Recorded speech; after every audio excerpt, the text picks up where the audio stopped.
Muy buenas tardes a todos y bienvenidos. Muchísimas gracias por conectarse a tiempo. Y como siempre, vamos a dar un par de minutos para que se conecten más hoteles, pero les agradecemos a todos su puntualidad. Bienvenidos y gracias.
On the sky,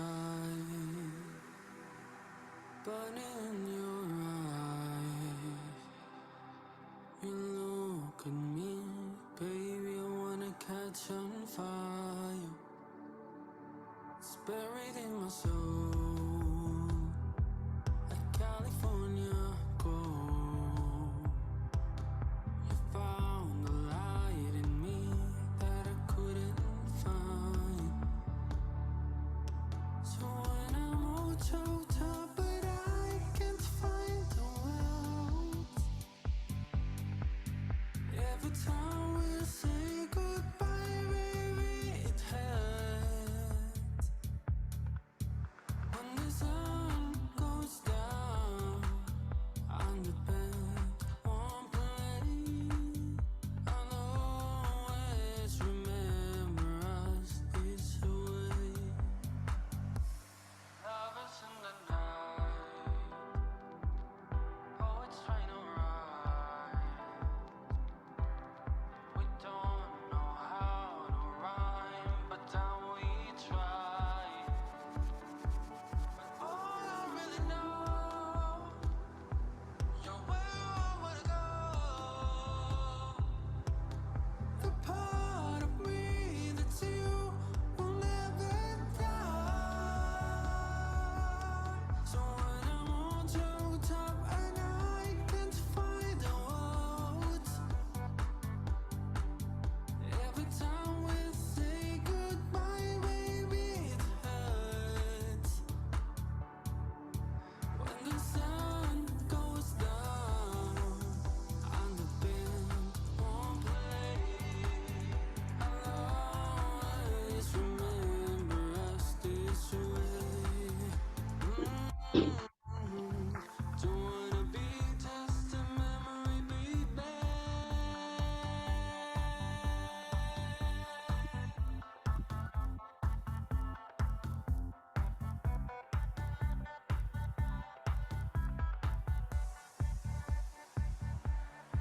So when I'm all choked up and I can't find the words, every time we say Buenas goodbye. tardes a todos. Muchísimas gracias y bienvenidos a la sesión de hoy. Gracias por conectarse. El día de hoy me da mucho gusto presentarles esta sesión que va a ser de prevención del delito. Si quieres, vamos a la siguiente diapositiva. Eh, y en la sesión, sigues a la siguiente.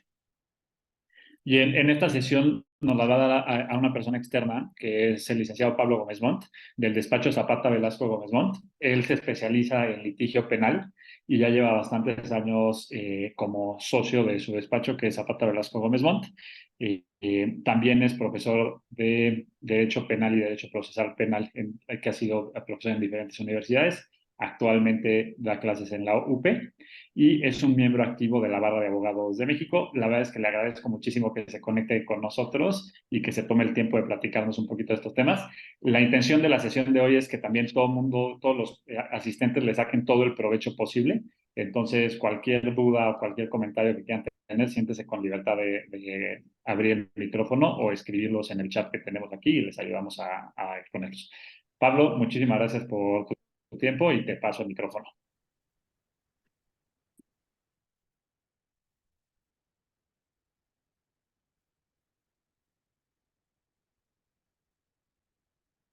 Los perdí un segundo, perdón. Estaba peleando entre pantallas. Ya te Hola, escuchamos perfecto. ¿ya me escuchan bien? Sí, Bueno, se escucha perfecto. muchas gracias, Gonzalo, y a todo el equipo de Aloha. Es un gusto para mí poder compartirles algunas experiencias. Como ya les dijo Gonzalo, yo soy un abogado que se dedica al litigio penal. Eh, Somos de los pocos despachos que nos dedicamos más que a defender. Tenemos una práctica compartida en donde somos abogados de muchas empresas, entre otras empresas de la industria hotelera, empresas transnacionales, empresas farmacéuticas, y también llevamos nuestra parte orientada a la defensa penal, y eso nos ha permitido identificar pues casos, riesgos de los negocios que son importantes conocerlos, ¿no? Partimos de la premisa de que un negocio no nace con la cultura ni con las ganas de litigar o tener que estar interactuando con las autoridades y con los conflictos y problemas que tiene que ver un evento en materia penal. Eh, Además de ser abogado, también me gusta mucho dar clases. Ya les platicó Gonzalo que soy actualmente maestro de la Universidad Panamericana Campus Bosque Real. También formo parte de la Barra Mexicana de Abogados, que es el colegio de abogados, uno de los colegios de abogados con mayor presencia a nivel nacional. También en la parte personal, pues soy un miembro de una familia numerosa. En mi propio núcleo soy papá de 2 hijos y esposo de una mujer maravillosa. Y dentro de las cosas que disfruto mucho hacer con mi familia es viajar. Y agradezco el valor agregado de hacerlo o de hospedarme en hoteles, ¿no? La verdad es que soy de los viajeros que busca encarecidamente quedarme en un buen hotel que me represente una experiencia agradable. Entonces, pues para mí es un gusto platicarles aquí hoy. En, en la industria que ustedes están, hay varias cosas. Y aquí, por favor, cuando quieran hacer un comentario o hablar de alguna experiencia personal, por favor, interrúmpanme, abran el micrófono, levanten la mano. No sé, Gonzalo, si alguien ahí pueda estar viendo, si alguien tiene alguna duda que yo no pueda ver por estar aquí poniendo atención a mis notas. Siéntanse con la libertad de interrumpirme, hacer dudas, comentarios, inclusive aclaraciones de algo que no estén de acuerdo, porque esto es importante que se dé manera de interacción, ¿no? Es importante también que lo vean como una oportunidad para, si tienen alguna duda de algún caso presente, pues que podamos discutirlo y que esto también sirva de una orientación en lo particular para el que tiene la duda y en general para los que les puede suceder una situación similar. En materia penal, y sobre todo en la industria que están ustedes, hay que identificar que hay básicamente 3 jurisdicciones, ¿no? Está la jurisdicción federal, sobre todo, por ejemplo, en hoteles en donde el recinto hotelero colinda con una playa, pues ahí empieza a haber, ya por solo la cercanía a la playa, ya empieza a haber lugares con jurisdicción federal, pero también hay partes de la industria hotelera y de hospedaje que se regulan en disposiciones federales y eso da aplicación o le da intervención a autoridades en materia federal. Pero también, y aquí es donde viene la problemática, también hay que obedecer a cada una de las legislaciones que están en cada uno de los estados. Entonces, lo primero que hay que identificar, porque además entiendo que ustedes tienen presencia, algunos de ustedes están en distintas regiones del país, lo primero que hay que identificar es qué, qué delitos o qué consecuencias penales o relevantes puede haber en la legislación de cada uno de sus estados respecto de la práctica específica de la actividad que ustedes ofrecen, ¿no? Entonces, aquí, por ejemplo, hay delitos, hay legislaciones que contemplan delitos específicos que se actualizan en la industria hotelera. También puede haber disposiciones legales que regulan su relación con sus clientes. Por ejemplo, en materia civil, aquí en la Ciudad de México, el dueño de un negocio hotelero puede retener justificadamente las maletas, no sé si ustedes saben esto, pero puede retener a manera de garantía las maletas de un huésped. Pero eso no es en todos los estados de la República. Entonces, hay que tener un bagaje mínimo de conocimiento legal local de qué está permitido para ustedes, qué está prohibido para ustedes y qué tipo de consecuencias tiene esa prohibición, para que entonces ustedes no incurran en ninguna responsabilidad. Aquí ustedes se van a confrontar o van a interactuar con la autoridad penal básicamente de dos maneras. De manera directa, porque ustedes o sus negocios están siendo relacionados en una investigación, o porque ustedes son agraviados de un delito y entonces ustedes son los que quieren acceder a la justicia penal, pues para ser protegidos y resarcidos de esos delitos. Pero además hay una tercera en donde ustedes como terceros y como terceros obligados, como lo somos casi todos los ciudadanos, podemos ser llamados por la policía, por el Ministerio Público, hasta por una autoridad judicial, para que colaboremos en el procedimiento penal. Entonces, aquí justamente lo que hay que platicar, identificar, son esos tres rubros, identificarlos y entender qué derechos mínimos tienen ustedes en cada de esos rubros y también qué obligaciones tienen en cada uno de esos rubros, ¿no? Entonces, vamos rapidísimo a la parte que es más delicada, que es cuando ustedes están frente a un problema penal en donde ustedes o sus trabajadores o la empresa están siendo cuestionados por determinados actos y están siendo sujetos a una investigación de la que se puede deducir responsabilidad a ustedes. Entonces aquí hay que entender un concepto nuevo, y cuando digo nuevo es nuevo de 2014, pero que no existía antes en el derecho penal, y es la responsabilidad de la persona jurídica. Hoy se puede hacer responsable al individuo que comete una conducta ilícita, pero también esa responsabilidad de ese individuo se le puede trascender al negocio. Entonces, ya no hay esta parte donde se podía concentrar la responsabilidad en el individuo y los negocios pasaba desapercibido y no eran parte del procedimiento penal. Entonces, hoy hay que estar muy atentos a lo que sucede dentro de las actividades que se desempeñan en nuestras instalaciones, porque justamente los parámetros de responsabilidad del individuo son bien distintos a los de la persona moral.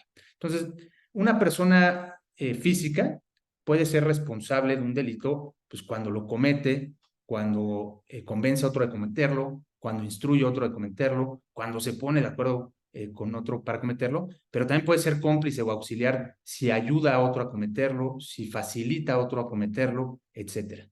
Pero en el caso de los negocios, es algo más complejo y es algo ahorita más sensible porque como es un concepto nuevo, realmente no ha habido muchos casos en los tribunales que nos permitan tener un parámetro más claro de en dónde estamos ante un peligro de esta naturaleza.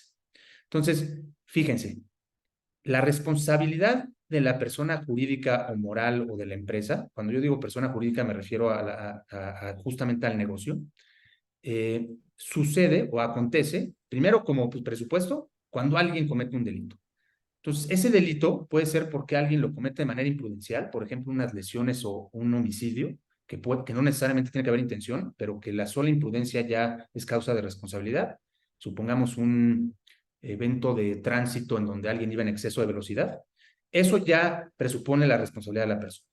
Pero si además esa persona tiene una vinculación de representación laboral o inclusive contractual con una persona moral, con una persona jurídica, y empleó o tenía en su posesión herramientas que le fueron dadas para la ejecución de su trabajo o estaba realizando actividades en beneficio de la persona moral, ese sería el segundo presupuesto. Y este evento se pudo producir por la falta de vigilancia o por un déficit corporativo de la moral. Esos son los presupuestos que establece la ley para que la responsabilidad le pueda brincar al negocio. Entonces ahí es donde ustedes son sensibles a que como negocios, y como personas físicas por supuesto, pero como negocios, como concepto nuevo, sean investigados, sean procesados y les busquen una sanción que pueda trascender a sus negocios. Las sanciones, uno no puede meter a la cárcel a una empresa, ¿no? Una empresa es una ficción, pero lo que sí pueden hacer es imponerle sanciones económicas importantes.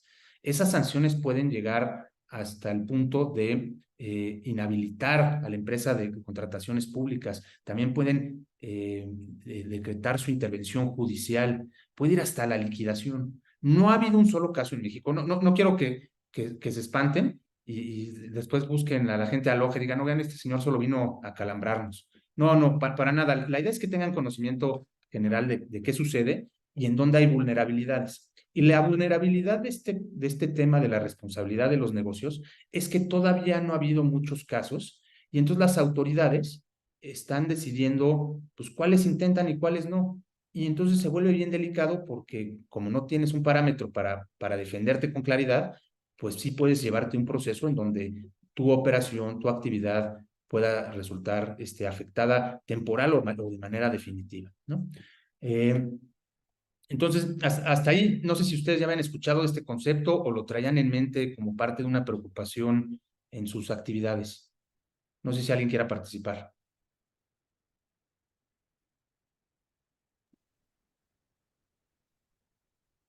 No ¿No? sé si Sí. alguien quiere Bueno, participar, acuérdense.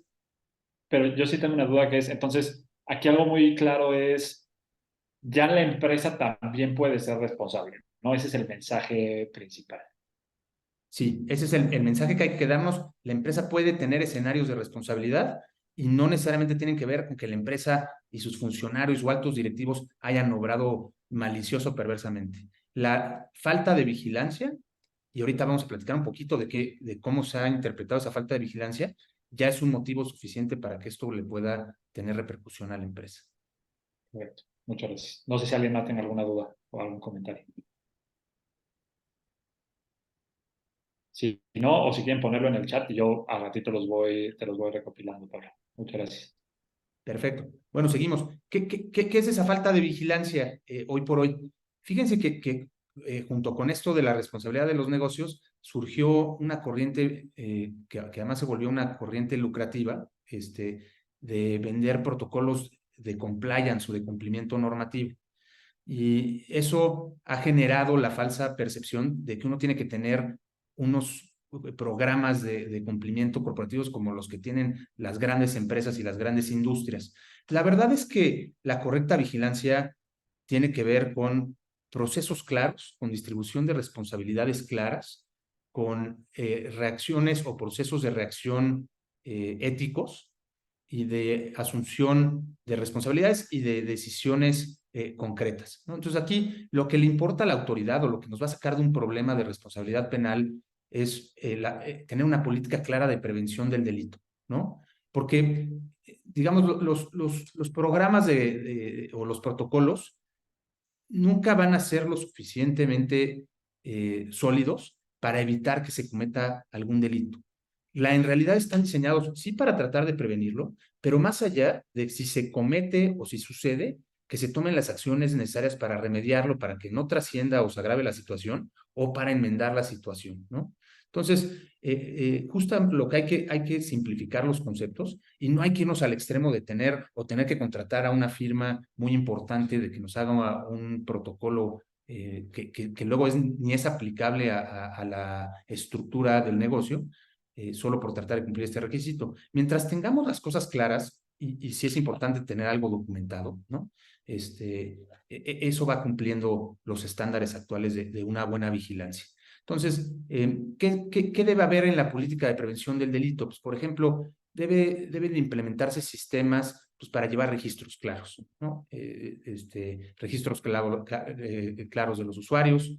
Es recomendable, por ejemplo, que se cuente con cámaras de seguridad en las instalaciones, ¿no? Para tener documentado cualquier evento que pudiera tener alguna relevancia. Protocolos de protección de información, protocolos de actuación en caso de un accidente, ¿no? Si hay algún evento natural, a qué autoridad llamar, por ejemplo, o si hay un evento no natural, pero desafortunado, por ejemplo, un incendio en un área del hotel, pues bueno, saber exactamente a qué autoridades llamar, poder delimitar el área para que la autoridad se pueda investigar la causa del fuego, etcétera. Eso es lo que se tiene que empezar a construir. Y eso se construye con ustedes de la mano. La recomendación no es delegárselo a un tercero y que les entreguen algo. Esto es un traje a la medida en donde, inclusive viendo físicamente los hoteles en donde ustedes están, entiendo que la gran mayoría de ustedes están en industria hotelera, ¿no? Entonces, conociendo el hotel, uno identifica los riesgos, identifica las problemáticas, identifica a qué eventos hay que estar preparados, qué eventos se pueden evitar etcétera, ¿no? Entonces, hay también un buen acompañamiento de asesores, de un buen plan de protección civil, de una revisión propia de las instalaciones, es muy recomendable. Cuando, por ejemplo, un evento sucede por una falta de mantenimiento, esos son los eventos que la justicia está llevando con mayor éxito contra los negocios. Y está la justicia penal, y ahorita les voy a platicar, o conforme vayamos acabando, les voy a platicar muy brevemente de un asunto que fue muy famoso en la industria hotelera, que no sé si ustedes hayan escuchado, que es de un hotel en Acapulco que fue condenado a una cantidad cuantosa de dinero por daños punitivos. Al ratito les explico ese concepto, pero no sé si ya habían escuchado algo de eso. No, y creo que sí vale la pena que nos platiques del caso ya cuando haga sentido, pero sí, muy interesante. Sí, al ratito les complemento, pero bueno, ¿cuáles son los delitos respecto los cuales la autoridad tiene apetito de buscarle responsabilidad a las empresas? Están los temas fiscales, esos son de todos los días, ¿no? Alguna discrepancia fiscal es abrir la puerta a la autoridad para que te investiguen y para que quieran ejercitar presión a través de los tribunales. Hay muchos de temas administrativos, y aquí hay una buena recomendación. Ha habido muchas consultas últimamente de gestores que apoyan a los hoteles y que puede ser por los propios gestores o por su enlace ante las autoridades municipales, estatales o federales, que les están entregando documentos falsos. Entonces eso es bien delicado porque a la autoridad, lejos de ir por el gestor, lo que va a buscar es fincarle responsabilidad al negocio y a sus funcionarios. Entonces hay que tratar de evitar triangular esa información o dejárselo, delegarlo en su totalidad, y hay que tratar de convalidar la autenticidad de estos documentos, porque está sucediendo mucho que gente por hacerse de dinero rápido dice tener la forma de conseguir permisos, licencias de manera ágil, y en realidad eso no sucede, ¿no? Entonces, eso es un tema que hay que tener sensible, porque son de los temas que les puede repercutir a ustedes y a sus negocios. ¿Qué otros son muy sensibles de que puedan ustedes relacionarlos? Fraudes, ¿no? Y esa parte de fraudes, ustedes pueden ser víctimas, pero también pueden ser sujetos de investigación. Este fraude que es común en donde, por ejemplo, me tocó más en la industria eh, funeraria, se volvió muy común que mientras la gente estaba en el sepelio de sus familiares, alguien de la funeraria se comunicaba con ellos y les decía, oye, te vamos a hacer un descuento, pero necesitamos que bajes ahorita y pagues en efectivo a Pedro, ¿no? O lo deposites en esta cuenta, que era una cuenta distinta a la de la funeraria. Parece ser que esas llamadas, por lo menos en los casos que nos tocó investigar, no estaban relacionadas con el personal, pero de alguna forma se habían hecho de esa información. Entonces, algo de participación del personal puede haber en eso. Cuando se comprueba esa participación del personal, ahí hay una vulnerabilidad para que en lugar de que seamos víctimas, ahí la víctima del fraude en realidad es el usuario. Si ustedes como empresa deciden absorber el impacto de ese daño porque quieren ser leales a sus usuarios, es decir, si ustedes le reconocen que ese pago se lo dan por bueno para no entrar en conflicto con el usuario por cuestiones de marketing, por cuestión de políticas, por lo que fuera, pues entonces ustedes sí podrían ser agraviados. Pero si fue alguno de sus empleados el que participó en el engaño para consolidar este fraude, entonces puede haber responsabilidad del negocio, ¿no? Entonces hay que ser muy, muy cuidadoso con estos temas. Hay que ser muy cuidadosos y hay que tener registros informáticos, por ejemplo, de quién acceda a la información. Eso a nosotros, una parte de nuestra práctica es hacer la investigación a favor de la empresa para saber quién participó, para darle claridad de quién participó de esto.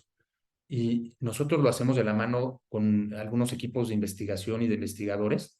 Y de lo primero que buscamos y lo primero que preguntamos es si los sistemas informáticos en donde se registra la información de las operaciones, de los clientes, etcétera, tiene un registro o deja un registro de quién es el usuario que ingresa. Entonces, eso implica que ustedes, desde que le asignan un usuario al trabajador, le tienen que dejar políticas y reglas muy claras. Oye, este es tu usuario. Tú eres el único titular de esto. Tú vas a cambiar la contraseña cada tanto tiempo y tú no se la puedes dar a un tercero. Tú te haces responsable de lo que suceda con esta clave, ¿no? Hay otras que llegan a otro extremo de que el acceso a esa información solo se puede hacer respecto de dispositivos autorizados. Entonces ahí tienes una doble vinculación para poder justificar quién fue el que hizo o quién fue el que ingresó esa información para después utilizarla para el fraude. Entonces, todos esos mecanismos repito, esto es a la medida de cada uno de sus negocios. Tampoco es, la ley anticipa que ustedes no pueden tampoco invertir cantidades millonarias más allá de las posibilidades del negocio, ¿no? Entonces, respecto de cada estructura, habrá que identificar cuál es el mínimo aceptable para tener una cultura de prevención del delito y para evitar estas responsabilidades. Ya también la gente sabe, empieza a saber de estos conceptos de la responsabilidad de los negocios y empieza a pedir que en lugar de la persona se enderece a los negocios, porque los negocios tienen mejores formas y mejores posibilidades de pago que una persona física. ¿Qué otros temas son susceptibles de que pueda trascenderles a ustedes en esta parte? Pues todos los delitos patrimoniales, pero, por ejemplo, también la extorsión, ¿no? Que alguno de sus huéspedes se ha extorsionado en su hotel y entonces eso los pone ustedes en el foco de una investigación, ¿no? ¿Qué casos ha habido? Ya ha habido casos que sí llegan a los tribunales, ¿no? Que superan la parte de investigación ante el Ministerio Público y llegan a los tribunales. Está el caso de HSBC. Ese banco ya fue vinculado a proceso por algunas actividades de sus funcionarios. También, por ejemplo, hubo un caso famoso de Audi en Santa Fe, aquí en la Ciudad de México, en donde los empleados de la agencia estaban utilizando el estacionamiento de la agencia para defraudar a gente a través de supuestas compraventas de los vehículos. Entonces los citaban allí, les hacían creer que Audi respaldaba esas actividades y o no les regresaban el dinero o en algunos casos se quedaban los coches. Entonces Audi llegó a esas investigaciones diciendo, eso fue ajeno a nosotros, esto lo hicieron estos funcionarios y ya los corrí. Pero esa reacción no le fue suficiente para que la justicia le buscara responsabilidad y le dijeron, pues tú debiste haber hecho más, porque esto estaba sucediendo en tus instalaciones y con tu logo detrás, ¿no? Y eso es lo que implica que tú debiste haber sido más responsable en la vigilancia de esto. Por más ya había algunos eventos, ¿no? Entonces, también nunca tomen en vano una denuncia de alguien, ¿no? Porque si les denuncian 2 veces lo mismo, la segunda denuncia tiene mucho más inercia y mucho más veneno, porque querría decir que ustedes, o la expectativa es que ustedes en la primera tuvieron que haber tomado medidas correctivas. Hasta aquí, ¿cómo vamos? ¿Alguna duda? Bien, yo creo que aquí hay dos temas muy importantes. El tema que mencionabas de los fraudes funerarios, sí veo unas cosas muy similares en esta industria, donde muchas veces es a través de conseguir bases de datos del hotel, con esta parte que dices de usuarios y otro tipo de cosas, pero también a través de los canales en línea, donde se hacen de la información de los huéspedes sin que el hotel esté vinculado, pero finalmente el hotel es el que aparenta ser el delicado, y contactan a los huéspedes para pagar las reservaciones de forma anticipada, ¿no? Paguen el Oxxo y acaba siendo en una cuenta que no tiene nada que ver con el hotel, como lo mencionas. Ahí, en este caso, donde son a través de estos canales, ¿hay algo que se te ocurra que pudiese hacer el hotel diferente? Cuando dices canales, a ver, explíqueme ahora, sí, les toca a ustedes platicarme cómo funciona un poquito para entender mejor. El canal, ¿cómo funciona la relación hotel-canal? O sea, Booking o Expedia, por ejemplo, entonces ellos son solo un portal para hacer la reservación, se genera la reservación a través de ese portal y cae en el sistema, ¿no? Que nosotros ya ayudamos a toda la administración de la reservación. Pero sí nos ha pasado que, uno, que aquí es un tema que hemos platicado bastante, que es que le hable una persona que aparenta ser de Booking al hotel pidiendo información de las reservaciones, y ahí es en donde como se vulnera la información y el staff sí puede compartir esa información pensando que es alguien de Booking, y ahí es en donde se genera el fraude, la extorsión, pero también hemos visto otros métodos donde no es tan claro de dónde obtuvieron información.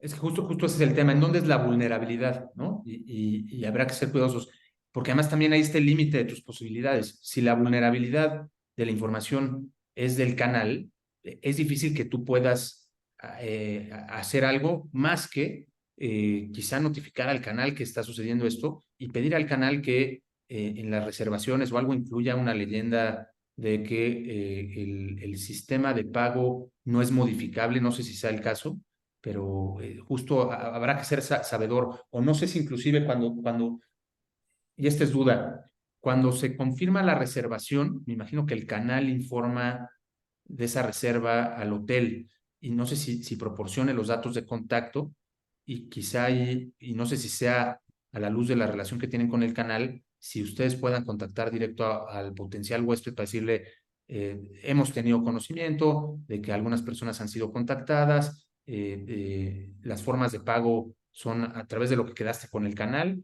o en su caso aquí en el hotel. No sé si eso sea algo viable. Pues se configuran las políticas para simplificar eso, pero nos lo llevamos también para ver cómo podemos reforzar ese tipo de comunicaciones.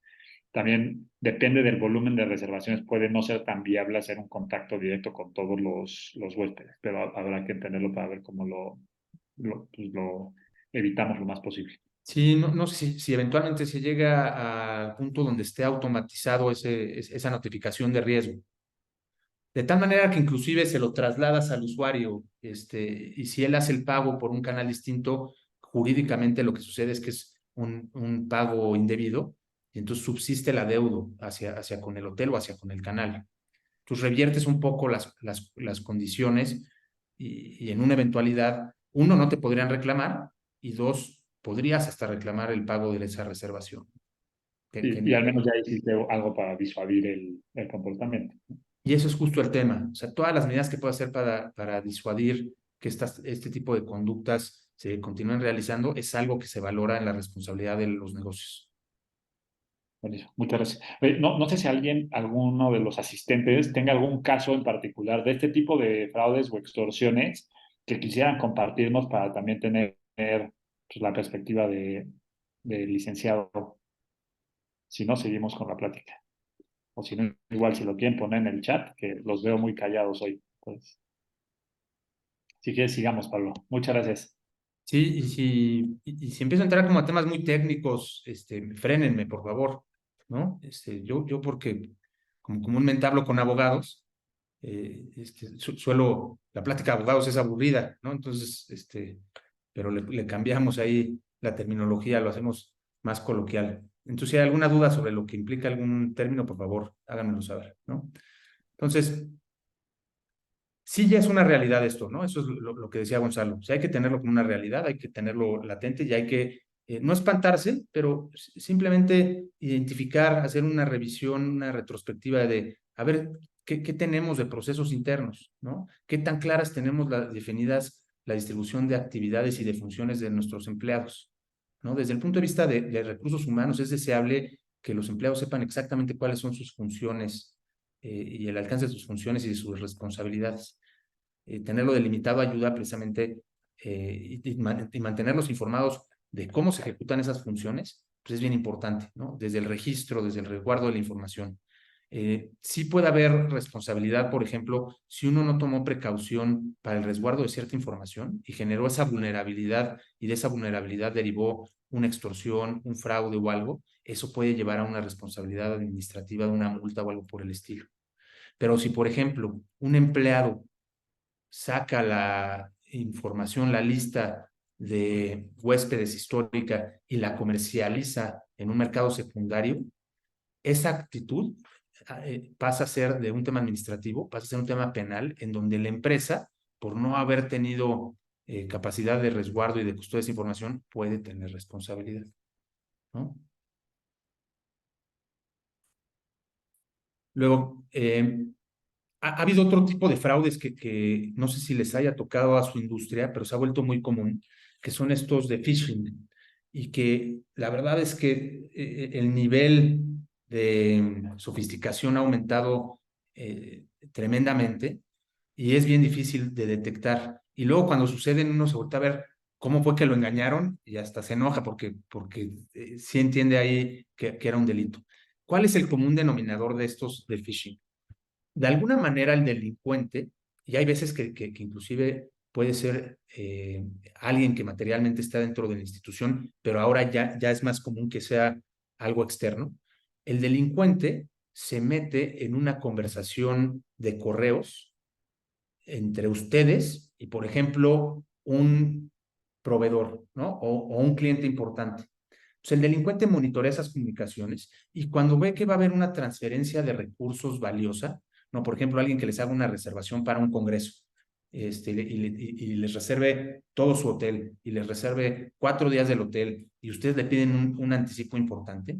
Entonces, ahí es cuando el delincuente cibernético detecta un área de oportunidad. No sabemos todavía, porque hay distintas modalidades, pero esa información la ven pasar y entonces lo que hacen es crear correos electrónicos muy similares para pasar desapercibidos y generan una comunicación secundaria, en este caso, por ejemplo, con su cliente. Y entonces lo que hace con su cliente es decirle, manteniendo la misma lógica de comunicación, le pide variar el lugar de pago. Esa es una modalidad. Entonces el cliente paga para allá y después los busca ustedes y dice, oigan, pues ya estamos listos. Y ustedes dicen, pues no, no estamos listos, te cancelamos la reservación porque no habías pagado, ¿no?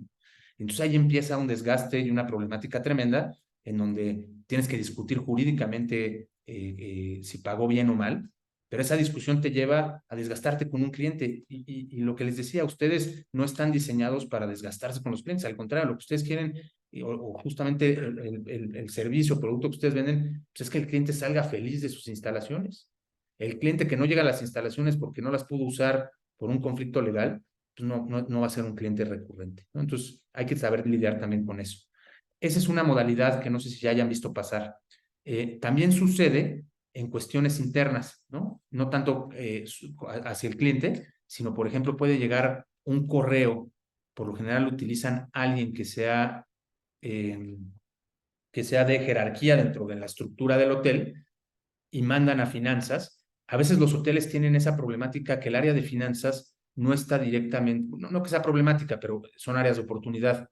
Eh, el área de finanzas está muy separada del área operativa, inclusive a veces están en regiones distintas, ¿no? Una oficina en la Ciudad de México y el hotel puede estar en Morelos, ¿no? Entonces, el jefe del hotel en Morelos manda un correo, un supuesto correo también falso, al área de finanzas diciendo, traemos un problema horrible, se reventó la caldera, necesitamos que urgentemente le mandes un depósito a tal persona, ¿no? Entonces, sucede eso, la persona de finanzas cree que salvó al mundo pagando la caldera y hasta luego manda un correo diciendo, oigan, pues nada más avísenme si la caldera nueva cuando llegue. Y la sorpresa es que nunca se descompuso la caldera y ahí es cuando la gente empieza a detectar que hay un fraude. Entonces es bien difícil en el día a día percibir esas diferencias en los correos porque aprovechan dominios muy similares. Varían, por lo general le ponen un punto o le agregan un número o agregan algo de tal manera que que pase como sorpresa imperceptible para que esto suceda, ¿no? En esa misma lógica también se han replicado muchísimos los casos en donde habla el patrón diciendo, oye, pues fíjate que en el cajón de mi oficina hay un sobre con dinero, que era la raya de la obra, por ejemplo, ¿no?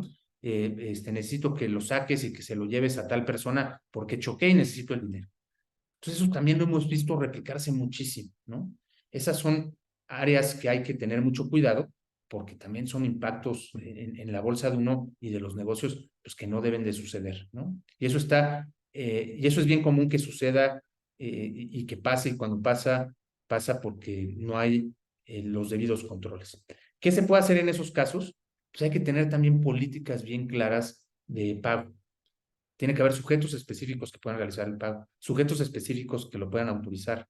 Si hay una emergencia, debería de haber una o dos personas habilitadas y por distintos medios de confirmación para confirmar ese pago, ¿no?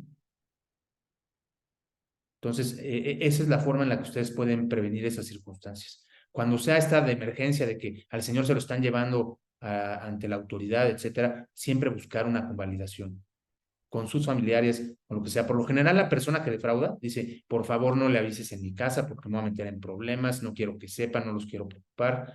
En estos casos es mejor tomar las precauciones y mejor uno ser regañado porque avisó a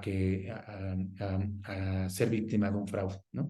Esos fraudes, por la complejidad, cibernética o por la complejidad de que se hacen de manera remota o se hace por gente en los reclusorios. Los de las llamadas telefónicas es muy común, se ha rastreado a que son teléfonos que tienen las personas privadas de la libertad en los reclusorios. Entonces, se vuelve difíciles de perseguir. Los cibernéticos ya han llegado a un grado de sofisticación en donde el dinero se deposita y ese mismo momento se dispersa a distintas cuentas fuera del país. Entonces ya es difícil irlo a recuperar fuera del país. Lo que sí hay que hacer es, si todo es oportuno y se tiene conocimiento, su banco, el banco que hace la transferencia, sí puede buscar lograr detener la transferencia o la transacción ante el banco que se envió para que no se dispersen los recursos. Entonces hay que actuar de manera inmediata, ¿no? Eso es bien importante. Y por lo general los bancos le van a pedir que ustedes presenten una denuncia. Entonces hay que, con la mínima información, echar a andar a un abogado o alguien interno para que presente una denuncia y eso presentárselo al banco. Esos son de los fraudes o extorsiones que están siendo cada vez más comunes en todo tipo de industrias, pero pues, por supuesto la suya no está exenta. No, y ¿Hasta ahora bien? lamentablemente este sí es un caso que sí hemos visto, es cada vez más recurrente, cada vez más sofisticado. Es bueno saber que cuando se presenta hay algo que se puede hacer, pero creo que lo más valioso es ver estos protocolos simples preventivos, como tener muy claro cuáles son las personas que pueden hacer un pago, ¿no? Siempre tener una cadena de aprobaciones, ¿no? Porque sí, de repente se necesita un pago de forma urgente, pero hay que tener una validación, porque cada vez son más, híjole, no sé cómo decirlo, pero cada vez son más sofisticados y más, este, más difíciles de identificar este tipo de casos, ¿no? Es lamentable y es muy peligroso. Y Sí, aquí, perdón, quería abrir un sí. poquito el micrófono. Justo esta situación les estuvo pasando a bastantes de los hoteles que tenemos aquí en Aloha Servicios. Y pues aquí hacerles la invitación también de que ustedes se sientan pues respaldados por nosotros. Aquí nosotros también tenemos la forma de estar revisando y monitoreando los canales de venta como es Booking, Expedia. Y en cuanto nosotros vemos información rara, información que no corresponde a lo que debe de ser una reservación, pues también nosotros hacemos ese trabajo de estar primero reportándolo con el canal y posteriormente con ustedes para que, estén preparados en dado caso de que estos tipos de huéspedes les marquen, o dos, pues también en el tema de su inventario, ¿no? Que a lo mejor esas reservas están ahí apartando en su calendario y a lo mejor pues son falsas. Entonces, sí siéntanse respaldados. Nosotros también ahí estamos haciendo ese monitoreo y pues también ustedes cuando tengan estas llamadas, cuando tengan estos correos raros, pues también no duden en compartirlos para que pues entre más resolvamos esta situación. De acuerdo, y eso es un valor agregado que por supuesto les da Aloha, ¿no? De poder ayudarles a tener ese enlace con estos canales, que sirve bastante, ¿no? Pero esto, la forma de evitarlo, como bien decía Gonzalo, es con actitudes preventivas, no nos esperemos a que suceda. La verdad, las cosas es que eh, nos han tocado muchos de estas investigaciones. Por lo general, hasta uno empieza a sospechar de la persona que recibe la llamada. La verdad es que no he encontrado yo evidencia objetiva de que esa persona participe en estos eventos, sino que más bien abusan de la bondad y buena fe de las personas al representarle un evento o un momento crítico de otra persona, ¿no? Entonces, cuando la mayoría de la gente, cuando está reaccionando para ayudar a un tercero, hace todo lo que esté en sus posibilidades, ¿no? Entonces, eso es lo que están aprovechando estas personas y tan funciona, tan hay bondad en la gente que pues esto se ha replicado y hay gente que ha caído hasta 3 veces, ¿no? Hasta esos hemos sospechado de más, pero pues más bien ahí sí les ha faltado una buena instrucción, ¿no? Eh, No sé si hay alguien más que tenga algún comentario o duda. Perfecto. que también debe ser común en la actividad de ustedes, usurpaciones de identidad, ¿no? Que se generen reservas con tarjetas de crédito de personas usurpadas o que alguien utilice una credencial falsa para registrarse, eso debe ser común. No todas las credenciales oficiales son verificables, pero por ejemplo el INE, uno sí puede entrar al portal del INE para verificar algunos datos de la identificación que le presentan. Entre otras cosas, uno puede ingresar la clave y eso lo lleva a información para cotejar con el documento que le están presentando.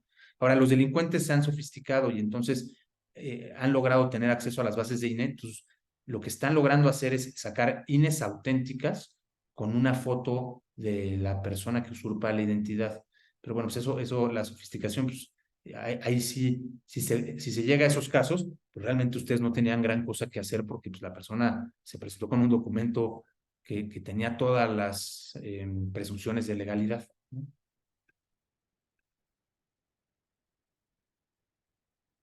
Luego, hay eventos que requieren de atención inmediata y que son importantes para disminuir las contingencias, ¿no? Inclusive para colaborar con las autoridades.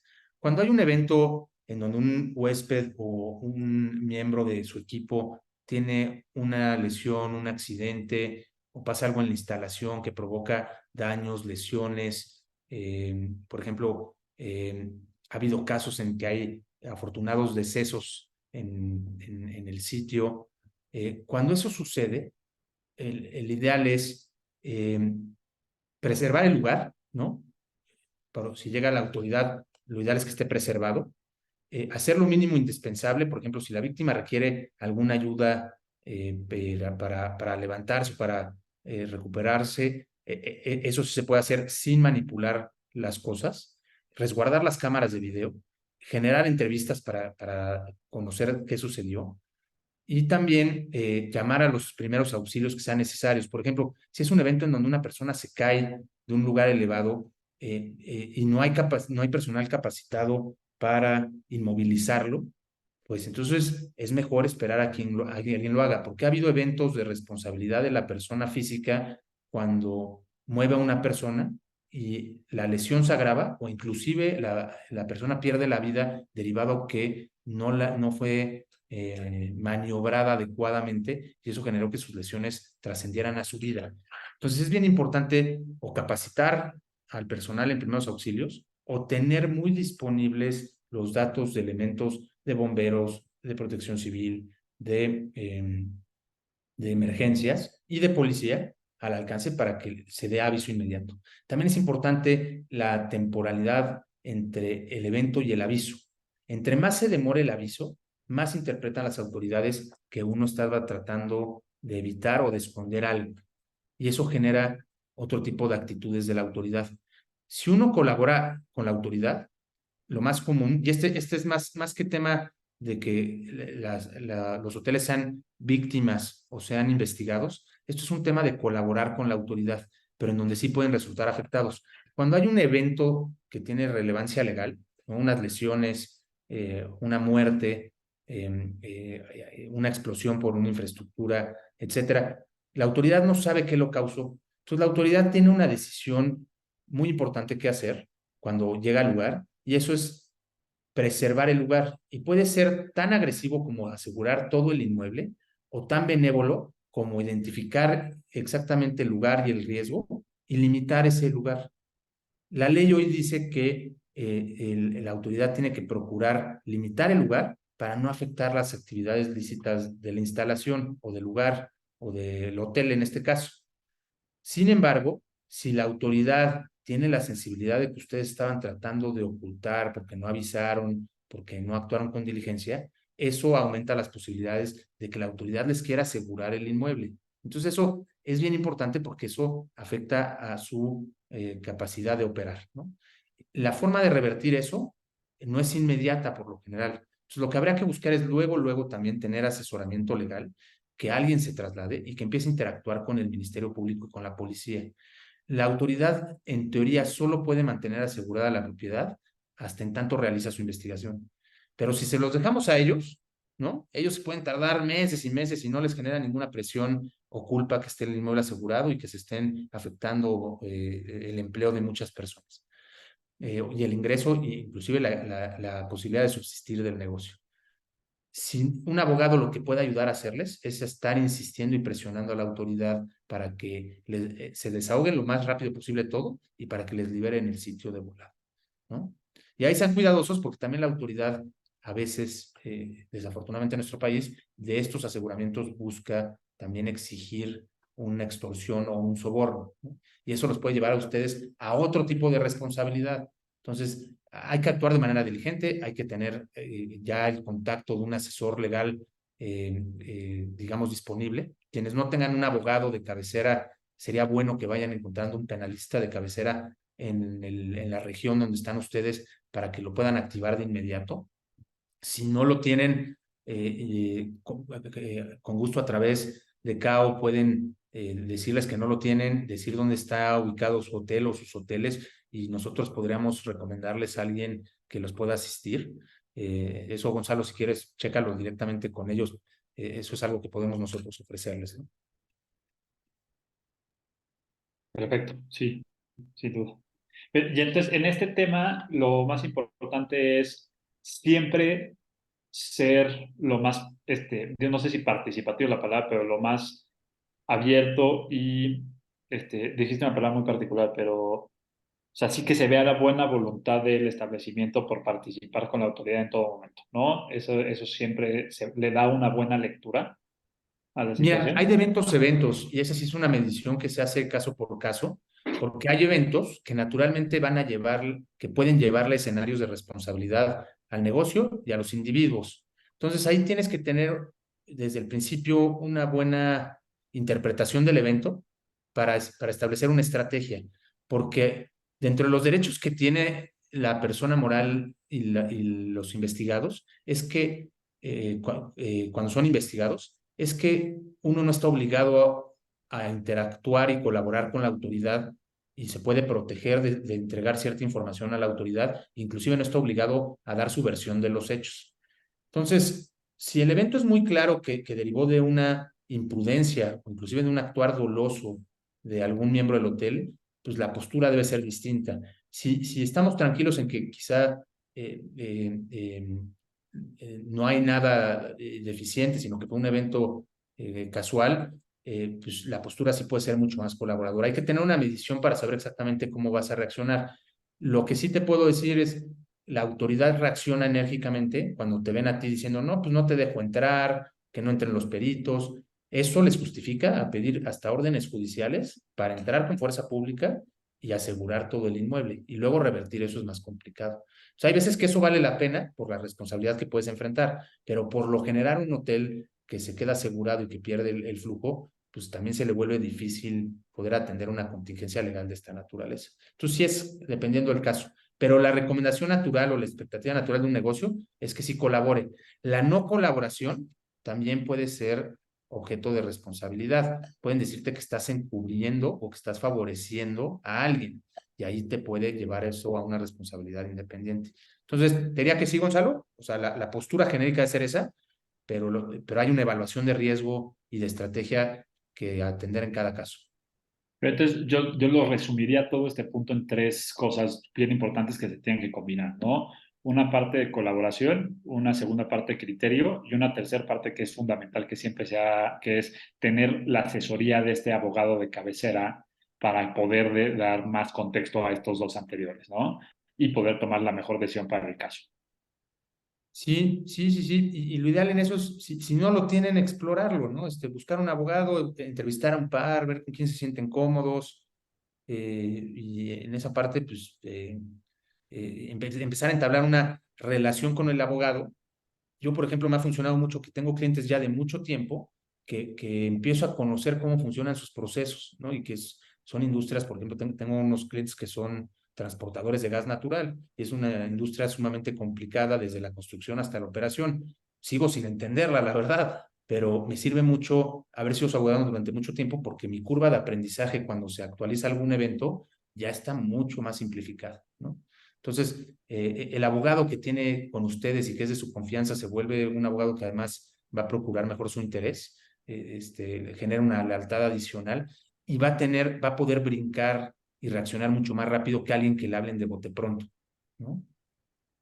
De acuerdo. Buenísimo. Pues muchas gracias, Pablo. Ya estamos llegando a las 6:55, entonces no sé si alguien tenga alguna duda. Si no, te dejo para que sigas con la sesión. Adelante. Bueno, rapidísimo, algunos consejos adicionales. hay este fenómeno también de secuestro cibernético, en donde un hacker sustrae o secuestra su información, a sus equipos informáticos, su operatividad y exige algo a cambio. Ahí también es importante tener como los datos de algún, inclusive hay unos que lo han hecho hasta secuestrando las redes sociales y exigen un pago. Yo he visto un par de casos en donde peritos cibernéticos logran revertir eso. Es bien delicado porque pues, sí pueden poner en riesgo mucha de su información, pero uno, hay que resguardar bien la información, hay que tener los blindajes informáticos, ¿no? Hasta por la protección de la información de sus clientes, habrá que tener mínimo un antivirus para que no sea de tan fácil acceso, y también tener el contacto de algún perito informático por si esto sucede, ¿no? Y aquí hay una pequeña reflexión. Antes estábamos acostumbrados a oír que estos fraudes les acontecían a bancos, a empresas grandototototas, empresas de la bolsa, a este tipo de empresas. Pero la verdad es que se ha diversificado el crimen de manera tremenda y entonces ya todos los negocios están expuestos a este tipo de eventos, ¿no? Entonces, mejor tener ahí una carpetita con el listado de personajes a quien hablarle cuando sea necesario, que luego estar buscando sobre la marcha. Por más, son cosas que se tienen que decidir muy rápido, ¿no? Y el otro tema que les quería platicar es este asunto del hotel que les platicaba de Acapulco. Es mediatizado, por eso tampoco ustedes pueden consultar algo de las notas, pero sí fue un cambio de paradigma en nuestro derecho. No es penal, la consecuencia no fue penal, pero eventualmente puede ser penal. Hace ya muchos años, en un hotel de Acapulco, un huésped menor de edad estaba en un kayak, estaba navegando en un kayak y parece ser que en la laguna en la que estaba, que tenía instalada unas luces, el remo del kayak era metálico y había algunos cables sueltos de alguna lámpara que iluminaba de noche la laguna. El contacto del remo del kayak con el cable generó que se electrocutara el chavo y empezó todo este conflicto y desafortunadamente falleció. No falleció de inmediato, pero falleció en camino o ya en su tratamiento en el hospital. La familia inició acciones legales, las penales inclusive se descartaron hasta donde tengo conocimiento, pero las civiles llegaron a trascender hasta la Suprema Corte de Justicia de la Nación. Hoy por hoy, para que un asunto llegue allá y que se resuelva allá, tiene que ameritar trascendencia, tiene que ser algo que le llame mucho la atención a la Corte, porque abajo de la Corte hay otros jueces y otros tribunales que justamente resuelven las cosas para que no le llegue a la Corte. El que llegara allá fue por un motivo particular. La familia reclamó algo que se le llama daños punitivos, que no está regulado en México. Es un concepto que no está en los códigos ni en las leyes mexicanas. Es un concepto que está más cercano a lo que vemos en las películas y en las series gringas, de que alguien se cae en el centro comercial y ya con eso sale luego un abogado a decir, no, pues con esto podemos reclamar millones y millones, ¿no? El típico del café caliente de McDonald's, ese tipo de cosas, ¿no?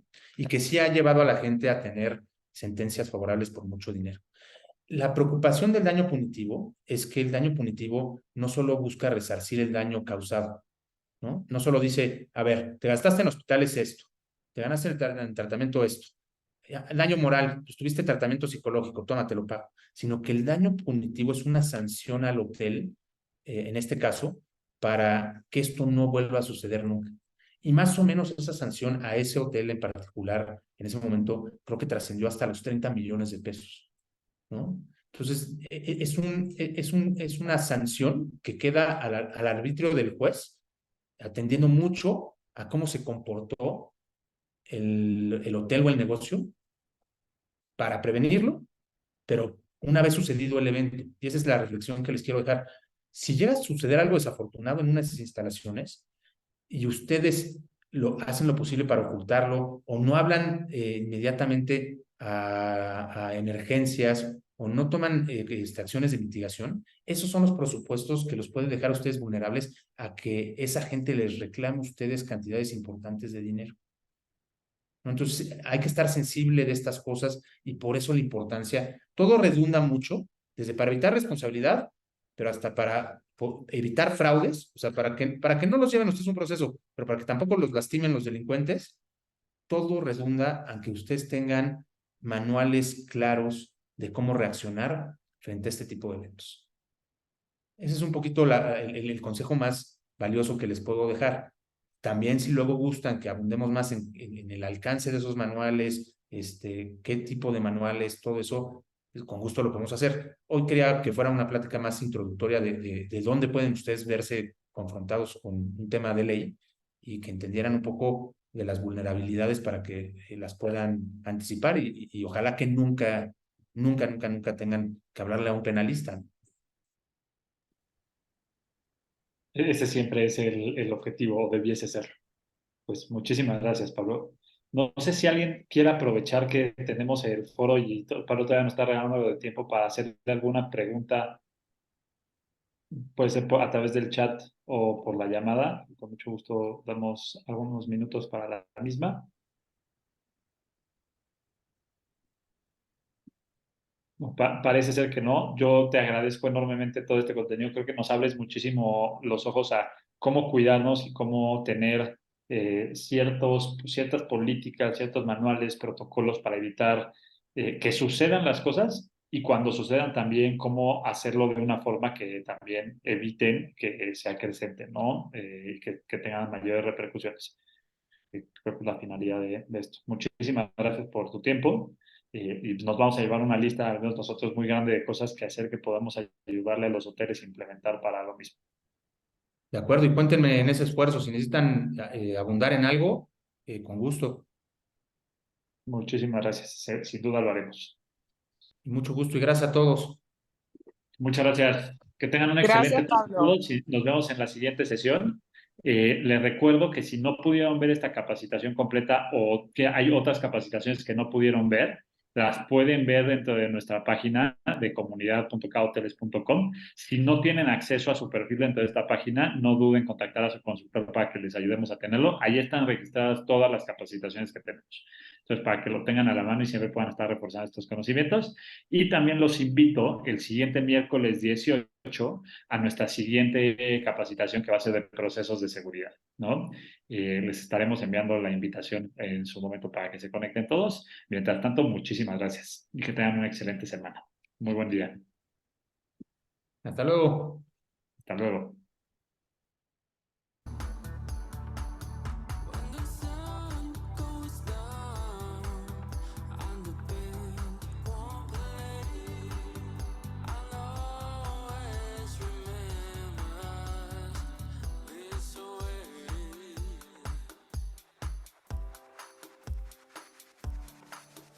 When you look at me and the whole world fades, I'll always remember us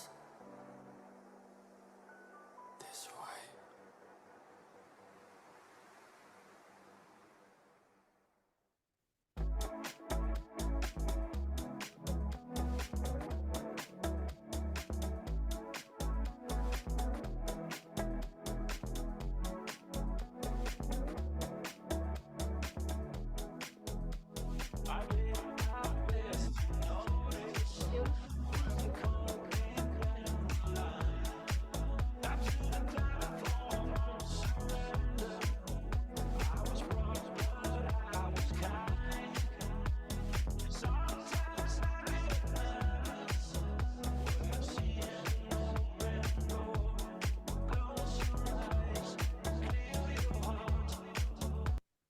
Ya estuvo. Muchas gracias, Sab y John y Maf. ¿Cómo